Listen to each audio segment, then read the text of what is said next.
As we discussed in my office yesterday, the line between legitimate political discourse and hate speech can sometimes be hard to identify, and especially when you're relying on artificial intelligence and other technologies for the initial discovery. Can you discuss what steps that Facebook currently takes when making these evaluations, the challenges that you face, and any examples of where you may draw the line between what is and what is not hate speech? Yes, Mr. Chairman. I'll speak to hate speech, and then I'll talk about enforcing our content policies more broadly. So actually, maybe if you're okay with it, I'll go in the other order. So from the beginning of the company in 2004, I started in my dorm room. It was me and my roommate. We didn't have AI technology that could look at the content that people were sharing. So we basically had to enforce our content policies reactively. People could share what they wanted, and then if someone in the community found it to be offensive or against our policies, they'd flag it for us and we'd look at it reactively. Now, increasingly, we are developing AI tools that can identify certain classes of bad activity proactively and flag it for our team at Facebook. By the end of this year, by the way, we're going to have more than 20,000 people working on security and content review, working across all these things. So when content gets flagged to us, we have those people look at it, and if it violates our policies, then we take it down. Some problems lend themselves more easily to AI solutions than others. So hate speech is one of the hardest, because determining if something is hate speech is very linguistically nuanced, right? You need to understand what is a slur and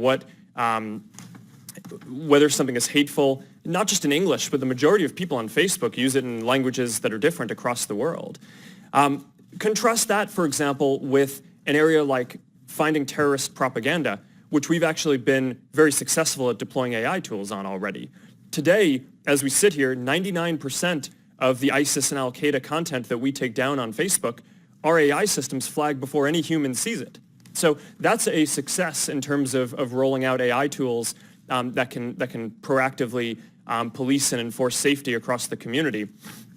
Hate speech, I am optimistic that over a 5 to 10 year period, we will have AI tools that can get into some of the nuances, the linguistic nuances of different types of content to be more accurate in flagging things for our systems. But today, we're just not there on that. So a lot of this is still reactive. People flag it to us. We have people look at it. We have policies to try to make it as not subjective as possible. But until we get it more automated, there's a higher error rate than I'm happy with.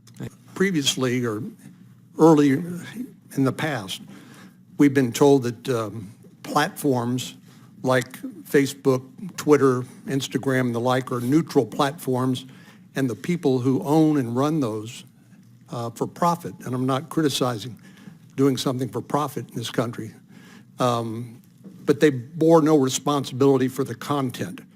You agree now that Facebook and other social media platforms are not neutral platforms, but bear some responsibility for the content?